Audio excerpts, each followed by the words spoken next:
Hai, Assalamualaikum warahmatullahi wabarakatuh. Kami dari kelompok 7 akan menjelaskan mengenai cacing. Nah, sebelum masuk dalam pembahasan cacing, mari kita mengenal apa itu tentang parasit. Nah, pasti kalian pernah dengar kan apa itu namanya simbiosis parasitisme. Simbiosis parasitisme terjadi ketika organisme satu merasa rugi dan organisme satu merasa diuntungkan. Biasanya yang untung ini merupakan organisme parasit dan yang dirugikan merupakan organisme inang. Nah, dari pengertian itu, kita bisa menarik kesimpulan bahwa parasit merupakan organisme yang harus hidup di dalam inang atau di sekitar inang dan menyerap keuntungan dari inang tersebut. Nah, di dalam tubuh manusia, infeksi parasit ini sebenarnya bersifat miliaran, tetapi banyak dari infeksi parasit ini yang tidak menyebabkan penyakit. Tetapi, sekalinya menyebabkan penyakit, infeksi ini akan menyebar serius kepada tubuh manusia. Nah, parasit di dalam tubuh manusia dinamakan dengan parasitologi medis. Nah, di dalam parasitologi medis terdapat 3 organisme besar.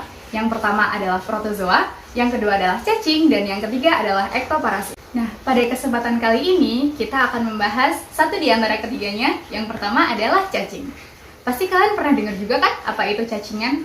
Nah, cacingan adalah proses di mana telur-telur cacing yang biasanya itu ada di kuku-kuku kita, apalagi di anak-anak kecil yang belum tahu PHBS dan mereka suka main di tanah nih. Nah, mereka biasanya jarang cuci tangan dan telur-telur cacing itu masuk ke dalam tubuh.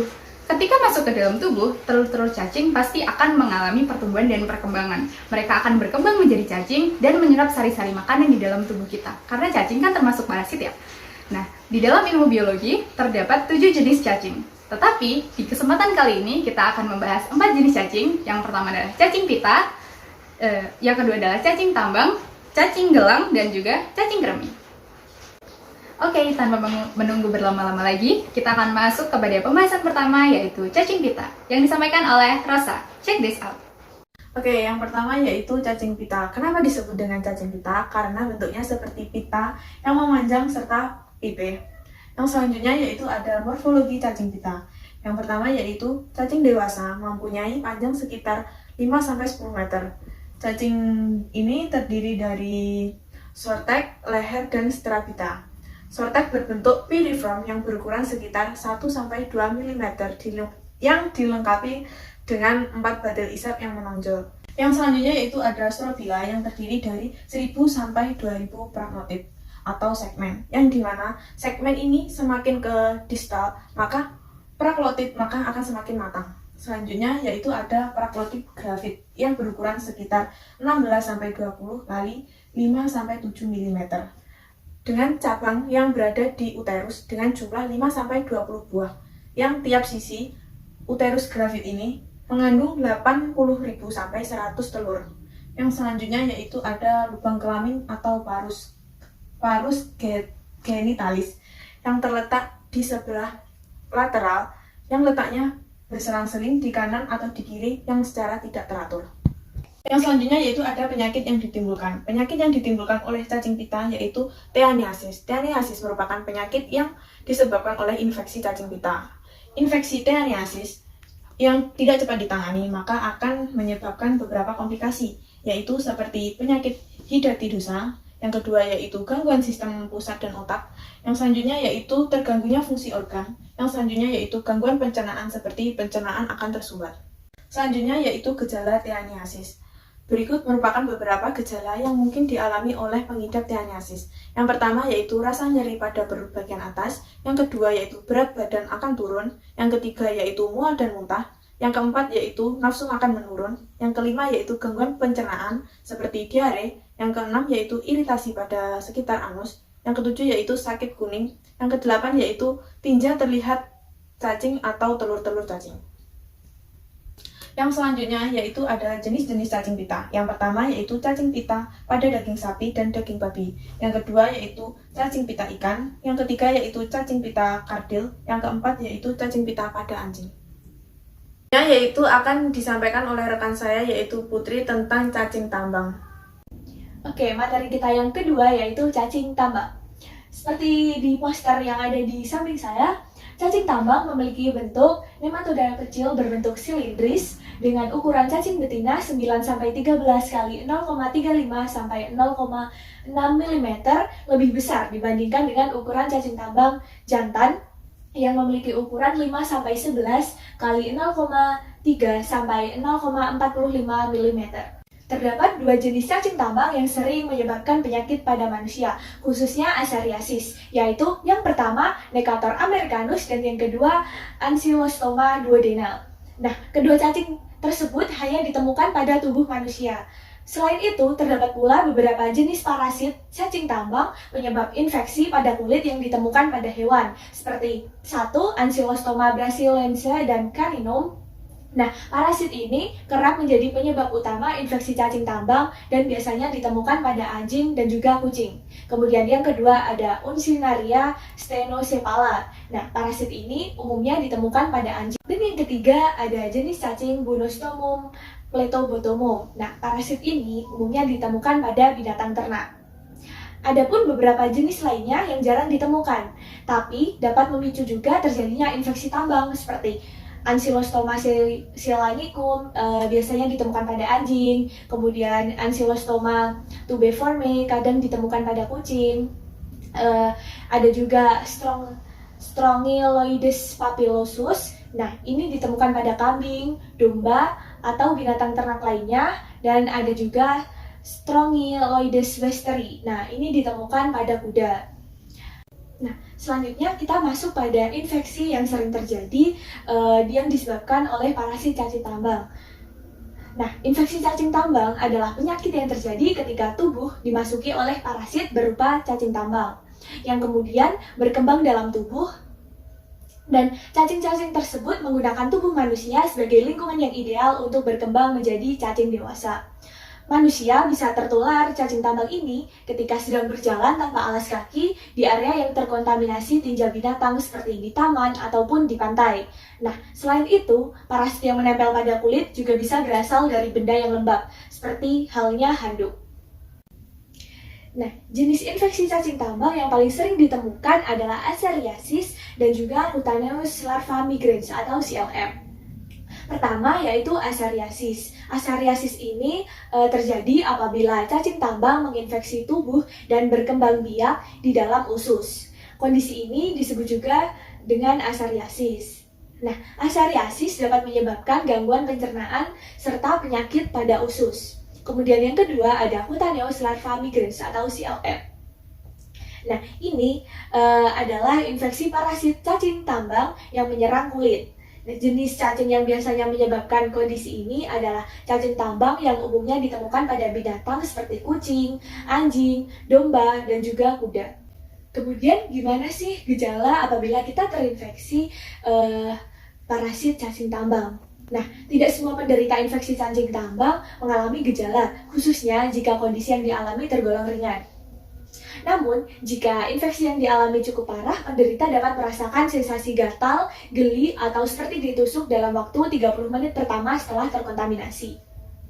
Akan tetapi, kita bisa melihat gejala-gejala yang terjadi apabila kulit terinfeksi cacing tambang juga, seperti permukaan kulit memerah atau berubah warna, kemudian muncul benjolan berisi padat pada kulit, kemudian permukaan kulit yang kasar dan juga bersisik seperti ular, biasanya itu memiliki diameter sebesar 2-3 mm. Nah, biasanya ini baru akan muncul setelah beberapa jam dan bisa jadi bertambah parah di hari berikutnya. Selanjutnya yaitu gimana sih gejala asariasis itu? Nah, apabila cacing masuk melalui saluran pencernaan seperti pada asariasis, cacing akan berkembang hingga menjadi dewasa di dalam usus. Nah, pada kasus ini tergolong ringan dan juga sedang. Dan kemudian cacing yang bersarang di dalam usus akan menimbulkan gejala-gejala cacingan seperti sakit perut yang tidak biasa, mual dan muntah, atau bahkan diare disertai dengan darah. Tapi, jika jumlah cacing di dalam usus terlalu banyak, gejala yang akan muncul akan lebih parah seperti sakit perut parah, kelelahan, muntah, malnutrisi, atau biasa disebut dengan kekurangan gizi, berat badan menurun, dan juga cacing bisa ditemukan di dalam muntah dan juga feses. Jadi itu tadi sedikit materi mengenai cacing tambang.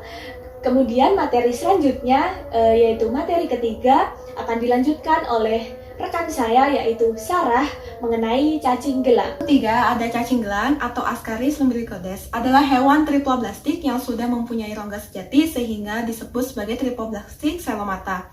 Habitatnya berada di air tawar, air asin, dan persekitaran darat. Lalu, cacing gelang menular melalui makanan dan minuman yang terkontaminasi oleh telurnya. Dalam sehari, cacing betina dapat memproduksi hingga 240.000 telur yang kemudian dibuang ke dalam tinja dan menetas dalam tanah.